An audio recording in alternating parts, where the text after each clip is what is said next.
It's Monday, December the 17th, and here is Redspan Aviation News number 20. In this edition, will NASA's tunnelbot find life on Europa? Aero-Mexico flight hits object before landing. Was it a drone? Stuck for gift ideas for aviators this Christmas? Aer Lingus recruiting 100 new pilots. Hello, my name is Ben Lovegrove, and here is this week's roundup of aviation news from high altitude to below 400 feet. Each week I bring you selected stories about aerial activity, from space exploration to general aviation, from drones to UFOs. Head over to redspan.com to find out how I can make marketing videos for your aviation business. So chocks away then. First, if you're familiar with Europa, one of planet Jupiter's moons, you might know that NASA's Galileo spacecraft flew by it several times between 1995 and 2003. Close examination of the images it captured led NASA scientists to believe that beneath its frozen surface there may be an ocean. We know from exploring the seafloor of our own oceans that hydrothermal vents warm the water around them, and that this warming can create the right environment to support diverse organisms that would otherwise not exist. So if there is volcanic activity beneath Europa's crust, then such vents in its oceans could be sustaining life. A group of NASA researchers are now working on designs for a tunnelbot, a probe that could melt its way through the thick layer of ice on the ocean's surface to explore the world beneath. It's a fascinating idea, but we'll all have to wait many years to see if this project can provide any answers. Having said that, the years fly by fast, and while attention is focused on Mars, we may wake up one day to news that there is life on Europa, while Martian scientists are still looking.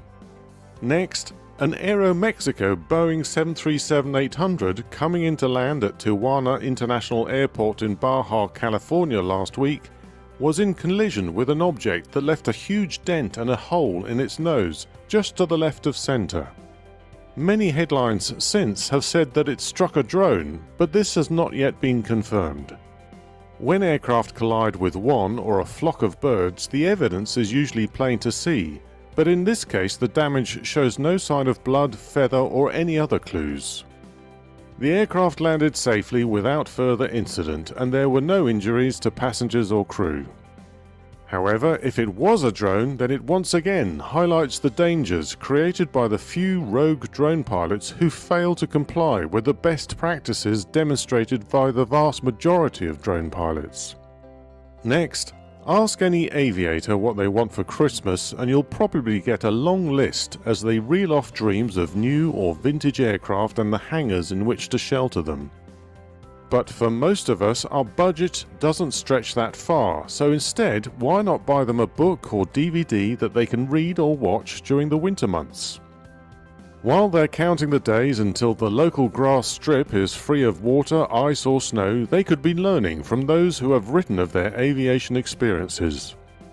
Follow the link in the description field below this video to some book and DVD suggestions to give you some ideas, for your aviator friend or just for yourself. And finally, the flag carrier airline of Ireland, Aer Lingus, is recruiting 100 new pilots. Aer Lingus is the second largest airline in Ireland, with Ryanair being the first. They are looking for pilots for their Airbus A320, 321 and A330 aircraft. They're offering a starting package of approximately €76,500 for Airbus type-rated pilots. Non-type-rated pilots will be offered €61,500. The recruitment drive is also to ready their aircrew for the new Airbus A321neo, which will come online in 2019. The closing date for entries is the 28th of December. Visit airlingus.com/careers for more information. That's all for this edition of Redspan Aviation News. Subscribe to my channel and click the bell next to the subscribe button to be notified of the next edition. Finally, Please like, share and comment on this video so that I know what I'm doing right and will continue to make videos that people want to watch.